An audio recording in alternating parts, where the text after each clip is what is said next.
ఈరోజు ఎన్టీఆర్ గారి 28వ వర్ధంతి సందర్భంగా మనతో పాటు నర్సిరెడ్డి గారు ఇంకా ఇతర నాయకులు ఉన్నారు. బేదా రవిచంద్ర గారు ఉన్నారు. వారితో మాట్లాడదాం. సార్, ఇక్కడ హెల్త్ది క్యాంప్ అనేది కండక్ట్ చేయడం జరిగింది. భువనేశ్వరి గారు కూడా వస్తున్నారు. దీనిపై మీరేమంటారు? అంటే ఇది హెల్త్ క్యాంప్ అనే కాదమ్మా, భారతదేశంలోనే ఏ రాజకీయ పార్టీ చేయనటువంటి విధంగా ఎన్టీఆర్ ట్రస్ట్ని ఏర్పాటు చేసి ఆంధ్ర ప్రజలకు, ఉమ్మడి ఆంధ్రప్రదేశ్లో నందమూరి తారక రామారావు గారు ఓ సామాజిక చైతన్యం, ఓ రాజకీయ చైతన్యం, ఆర్థిక విప్లవాన్ని పేద ప్రజలకి తీసుకొచ్చి అందించినటువంటి ఘనత నందమూరి తారక రామారావు గారిది. ఈరోజు రాజకీయాల్లో ఉమ్మడి ఆంధ్రప్రదేశ్లో ఇంతమంది బడుగు బలహీన వర్గాలు నాయకత్వం వహిస్తున్నారంటే అన్న నందమూరి తారక రామారావు గారు తెలుగుదేశం పార్టీ స్థాపించి సామాజికంగా, రాజకీయంగా, ఆర్థికంగా ఓ చైతన్యాన్ని నింపి ఎంతోమంది సామాన్యులు కూడా రాజకీయాల్లో చేయగలరు. ఓ డాక్టర్లు, ఓ ఇంజనీర్లు, ఓ విద్యావేత్తలు, మేధావులు, రాజకీయాలతో ఏ సంబంధం లేని కుటుంబాల నుంచి కొన్ని వేల మందికి నాయకత్వాన్ని అందించినటువంటి పార్టీ తెలుగుదేశం పార్టీ. అన్న నందమూరి తారక రామారావు గారు, ఈనాడు ఉన్నటువంటి నారా చంద్రబాబు నాయుడు గారు, ఆయన స్ఫూర్తితో, ఆయన ఆశయాల సాధన కోసం ఈనాడు క్యాన్సర్ హాస్పిటల్ ఏర్పాటు చేసిన, అదేవిధంగా ఎన్టీఆర్ ట్రస్ట్ నుంచి స్కూల్ని ఏర్పాటు చేసి కొన్ని వేల మందికి విద్యను అందించి పేద బడుగు బలహీన వర్గాలు తెలుగుదేశం పార్టీ కార్యకర్తలని ఈ ప్రపంచానికి ఇంజనీర్లుగా, డాక్టర్లుగా, విద్యావేత్తలను అందించిన స్కూల్ కానివ్వండి. ఈరోజు అదేవిధంగా స్కిల్ డెవలప్మెంట్ సెంటర్స్, చదువుకున్నటువంటి విద్యార్థులకి వారికి అవసరమైనటువంటి ఉపాధి, ఉద్యోగ కల్పనకు అవసరమైనటువంటి బ్రిడ్జ్ కోర్సెస్ కానీ, ఐఏఎస్లు, ఐపీఎస్, యూపీఎస్సీ కానీ, సివిల్ సర్వీసెస్తో పాటుగా రాష్ట్ర స్థాయిలో ఉన్నటువంటి కాంపిటేటివ్ ఎగ్జామ్స్కి అందించడం పాటుగా అదేవిధంగా బ్లడ్ డొనేషన్ క్యాంప్స్ని ఇది చేయడం, ఇవన్నీ కూడా నారా భువనేశ్వరి గారి నాయకత్వంలో ఈనాడు రాష్ట్ర వ్యాప్తంగా ఉమ్మడి రాష్ట్రాల్లో ఈ యొక్క ట్రస్ట్ పనిచేస్తుంది. ఎన్టీఆర్ వర్ధంతి సందర్భంగా ఈరోజు ఈ కార్యక్రమాలు ఏర్పాటు చేయడం జరిగింది. ఒక మోడల్గా, ఒక ఇన్నోవేటివ్గా ఈ ట్రస్ట్ రన్ చేస్తున్నటువంటి మేడం గారికి, భువనేశ్వరి గారికి తెలుగు ప్రజల తరపున, తెలుగుదేశం పార్టీ కార్యకర్తల తరపున ప్రత్యేకంగా తల్లికి అభినందనలు, ధన్యవాదాలు తెలియజేస్తున్నాను.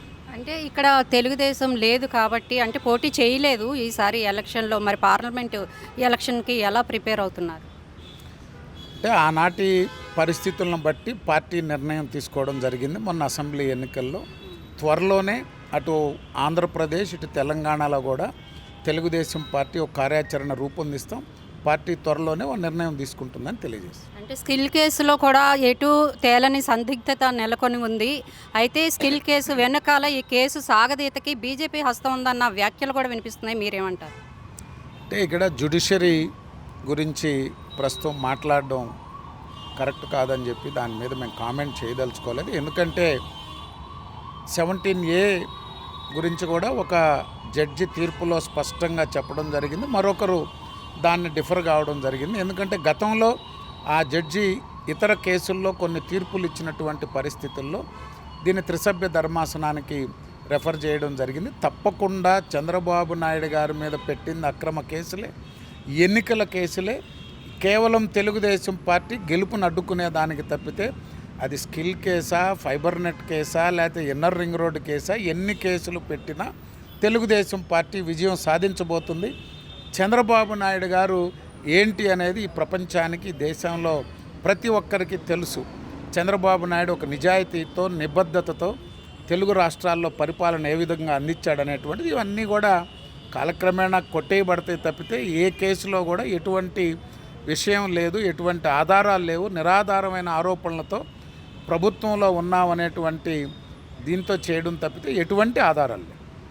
మీరు బ్లడ్ డొనేట్ చేశారు కాబట్టి ఇప్పుడు ఎన్టీఆర్ గారి గురించి మీ మాటల్లో.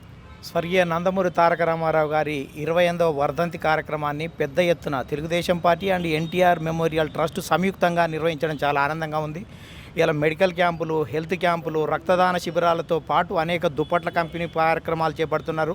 ప్రపంచవ్యాప్తంగా, రాష్ట్ర వ్యాప్తంగా తెలుగుదేశం పార్టీ కానీ నందమూరి తారక రామారావు గారి అభిమానులు పెద్ద ఎత్తున సేవా కార్యక్రమాలు, పండ్ల పంపిణీ కార్యక్రమాలు మొదలుకొని అన్ని రకాలైనటువంటి కార్యక్రమాలను చేపడుతుండ్రు. ఆ మహనీయుని స్ఫూర్తి కోసం స్వర్గీయ నందమూరి తారక రామారావు మనందరి ఆరాధ్య దైవం, తెలుగువాడి ఆత్మగౌరవానికి ప్రతీక, నమ్మిన సిద్ధాంతాల కోసం మడమ తిప్పనటువంటి యోధుడు. అలాంటి వ్యక్తి ప్రజలకు రాజకీయ చైతన్యాన్ని ఇచ్చి బలహీన వర్గాలకు రాజకీయ జీవితాన్ని ఇచ్చినటువంటి చరిత్ర కలిగిన ఆ నాయకుని ఇవాళ వర్ధంతి సందర్భంగా సేవా కార్యక్రమాలు చేయడం చాలా ఆనందంగా ఉంది.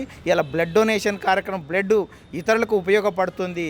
అందుకనే ఖచ్చితంగా కూడా అందరం బ్లడ్ డొనేట్ చేయాలి, సేవా కార్యక్రమాలు చేయాలనే ఉద్దేశంతో ఈ కార్యక్రమంలో పాల్గొన్నాం. అంటే ఈ సేవలు నిరంతరం కొనసాగుతూనే ఉంటాయి. ఖచ్చితంగా తెలుగుదేశం పార్టీ ఒకవైపు రాజకీయ కార్యక్రమాలు, మరోవైపు సేవా కార్యక్రమాలు అనేక సంవత్సరాలుగా నిర్వహిస్తున్నటువంటి చరిత్ర. దాదాపు 26-27 సంవత్సరాల నుంచి ట్రస్ట్ కూడా అనేక మందికి విద్యను అందించింది. హెల్త్లా, ఎడ్యుకేషన్లా అన్ని రకాలుగా సేవ చేస్తున్నటువంటి చరిత్ర భువనేశ్వర్ గారి నేతృత్వంలో ఉంది. ఒకవైపు సామాజిక బాధ్యత తాను తీసుకుంటే, రాజకీయ బాధ్యతను ఇవాళ చంద్రబాబు నాయుడు గారు కానీ లోకేష్ గారు వీళ్ళు రాజకీయ బాధ్యత తీసుకొని ముందుకు పోతున్నటువంటి తరుణంలో ఇది తెలుగుదేశం పార్టీకి, తెలుగు ప్రజలకు అందరూ కూడా గుర్తించుకొని ఇవాళ అన్నగారి ఆశయాల సాధన కోసం ముందుకు రావాల్సిన సమయం ఆసన్నమైంది. Thank you sir.